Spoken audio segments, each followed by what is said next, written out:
안녕하세요. 방금 소개받은 시민발전 이종협동조합연합회 기후금융지원단장을 맡고 있는 김정현입니다. 오늘 이 자리에 서면서 사실 많이 설렜습니다. 왜 그러냐면 지난 2017년도부터 공장 지붕에다가 어떻게 태양광을 올릴 것인가에 대한 많은 논의에 참여했었고요. 그리고 2020년, 2021년이죠. 같은 경우에는 경상남도 창원공단에 이렇게 팀을 구성을 해서 뭐 이렇게 가서 설명회도 하고 업체들 모아놓고 했던 그런 경험들이 있었는데요. 사실 그때 그 경험들이 다 무효로 끝났습니다. 왜냐하면은 처음에 관심을 가지고 다 모이는데 그 뒤에 실행을 할 때 기업들이 참여하는데 왜 참여하는지, 그다음에 여기에 돈을 공급되는지 이런 이슈에 대한 구체적인 어떤 고민들이 지속되지가 않아서 이제 MOU 체결하고 이제 사진 찍고 그러고 끝났는데, 이번 논의는 그런 것들을 극복할 수 있는 논의들이 나왔기 때문에 그렇습니다. 사실 공장지붕 산업단지라고 하면 유유부지라고 이제 표현을 쓰는데요. 크게 보면 세 가지가 있습니다. 뭐 산업단지는 민간에다 분양을 한 거기 때문에 공장 지었을 때 공장 지붕이 있고요. 유유부지죠. 그 다음에 분양 받아놓고 아직 쓰지 않는 땅이 있고요. 그 다음에 분양이 안 되고 공용부지가 있는데요. 사실상 공용부지나 산업단지 공용부지나 민간 기업들의 남은 땅들은 각자 용도가 있고 나중에 사용될 때이기 때문에 20년 정도 그런 시설들 갖다가 만들기 굉장히 어려운 부분들이 좀 있는데, 사실 공장 지붕은 금방 그 눈에 보이는 겁니다. 그래서 이제 제일 궁금한 게 정말 잠재량이 얼마가 되느냐, 산업단지 유유부지라고 했을 때 잠재량이 얼마가 되느냐, 그 다음에 정말 민간한테 분양된 이 공장주들이 참여하느냐 여기에, 그 다음에 여기에 돈이 공급되느냐, 이 세 가지 문제가 가장 핵심적인 이슈인데요. 먼저 이제 잠재량을 계산할 때는 산업단지 분들이 오셔가지고 공장 지붕 면적이 어떻게 돼 이렇게 시작을 합니다. 그렇게 해서 따져본 게 경기도에 한 7.6기가 정도가 잠재량이 있더라. 근데 이 양은 원전 같은 경우가 한 기가 한 1기가라고 한다면 또 24시간 내내 돌고 태양광 한 3.6시간 정도 되니까 원전 한 개를 좀 넘는 분량을 대체하는 분량입니다. 그런데 이런 잠재량이 있는데 또 굉장히 좋은 특징도 가지고 있죠. 왜 그러냐면은 환경 이슈 일단 적고요. 그 다음에 민원도 적습니다. 또 규제나 이런 것들이 상대적으로 민간 부지에다 하는 것보다 적고요. 가장 중요한 게 개통이 잘 됩니다. 개통이 잘 되는 이런 특징이 있는데, 그래서 실제로 이제 그렇지만 7.8기가 있다고 하더라도 실제로 해보면은 뭐 환풍구도 있고 건축물 구조물도 있고 지붕의 각도도 있고 여러 가지가 있기 때문에 실제로 따져보면은 그래도 목표는 전체 용량 중에 한 35% 정도는 할 수 있겠다 해서 한 2.8기가를 잡은 거고요. 여기에 필요한 돈은 한 1메가당 한 15억 정도 계산을 했었을 때 4조 원 정도가 들어가는 그런 프로젝트가 됩니다. 그리고 이 정도 되면은 태양광 한 350kW를 한 달에 쓰고 그 다음에 한 3.6시간 발전한다고 했을 때 87만 가구가 사용할 수 있는 양이고요. 온실가스는 한 151만 톤 정도가 절감이 됩니다. 이것은 우리나라가 한 7억 톤 정도 이렇게 한다고 했었을 때 한 0.2% 정도를 갖다가 줄이는 거고요. 2030년 정도까지 뭐 40% 한다라고 하면은 0.5%를 달성할 양의 그걸 한다고 볼 수가 있습니다. 지난 6월부터 해가지고 23년 7월 17일 날 투자사 간의 MOU 체결한 것들은 처음이었고요. 공고를 내고 했던 그런 과정이 있었고, 그리고 총 4개 권역에 8개 회사, 아주 다양하죠. 발전사, 또 기존의 가스 회사, 전력기기 회사, 그 다음에 에너지 스타트업, 금융 스타트업, 그리고 그 발전사들, 또 시공사들, 자산운용사들이 다 권역별로 나름의 이유를 가지고 참여를 했습니다. 이렇게 권역은 이렇게 나눠져 있고요.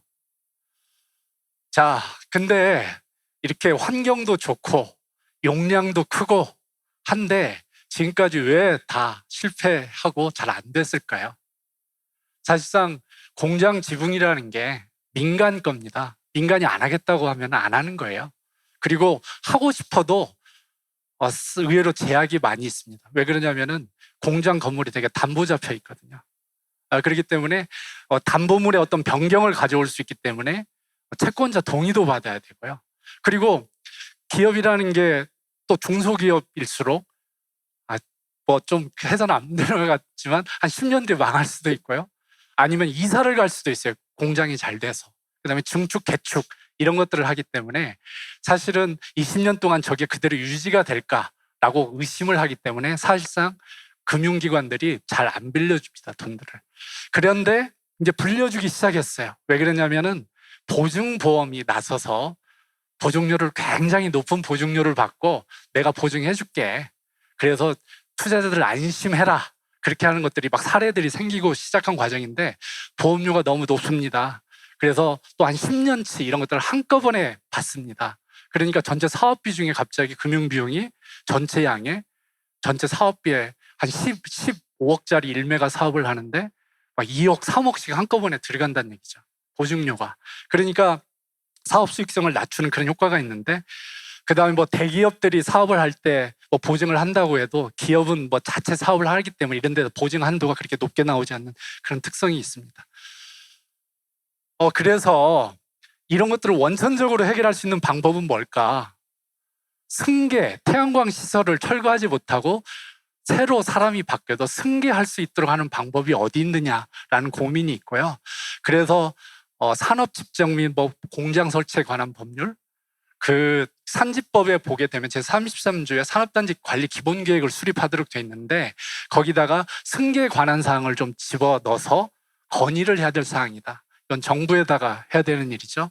근데 사실상 공장주 입장에서는 승계라는 로고 이걸 갖다가 하게 되면 나 저거 그 재산권을 행사할 때 공장을 팔거나 할 때 본사업 위에 다른 시설들에 대한 어떤 내용들이 들어오기 때문에 좀 꺼려할 수 있는 그런 특징도 있습니다. 그리고 설령 이런 걸 다 넘어서서 내가 할게라고 한다고 하더라도 그 산단 그 공장 지붕에 태양광 그 사업이라는 그 코드가 없습니다. 업종 코드가 없어서 이런 걸 받으려면 뭐 환경 영향 평가도 받아야 되고요. 이런 과정들을 하기 때문에 이런 코드를 갖다가 뒤에 시행령, 산지법 시행령에다가 전기사업법 제7조에 따라 전기사업의 허가를 받은 경우 환경영향평법 등에 따른 변경 합의를 받은 것으로 본다. 이런 디테일한 작업들이 필요해서 실제로 한다고 했었을 때 그런 절차들을 간소하게 해주는 그런 내용들이 필요합니다. 사실 이런 부분들을 이제 뭐 건의도 하고 해야 되겠지만 이런 것들 좀 자유로운 데들이 있어요. 그 다음에 상대적으로 철거 리스크가 좀 덜하다고 느껴지는 단지가 외국인 투자 단지입니다. 여기는 그래서 총 8개 외국인 투자 단지가 있고요. 그리고 이런 데들한테 어떻게 인센티브를 줄까 하게 되는 것은 경기도 차원에서 할 수 있는 것이 임차료죠. 임대료를 갖다가 좀 깎아주겠다. 그리고 대신에 제20조 표준계약서, 외국인 투자 임대 단지의 표준계약서에 환경보조 및 안전관리 등에 관한 저런 조항에다가 이런 신재생 에너지 설비 확충을 통한 탄소 중립 글로벌 알리백 기준이라는 경기 정책에 적극 협조해야 된다. 이런 내용들을 서로 트레이딩을 하는 거죠. 그리고 외국인 투자 집적단지의 특성이 대개 본사가 해외에 있고 국내 사업장이 나와 있는 경우가 많은데 이런 데들이 이제 이런 걸 태양광 설치를 하거나 이런 걸 하려면 다 본사 허락을 받아야죠. 그때 이제 국내에서 잘 그런 절차들을 잘 조정을 하고 설명회를 잘 해서 설명해서 그런 사업들을 승인을 받을 수 있는 것들을 잘 도와주자라는 그런 취지입니다.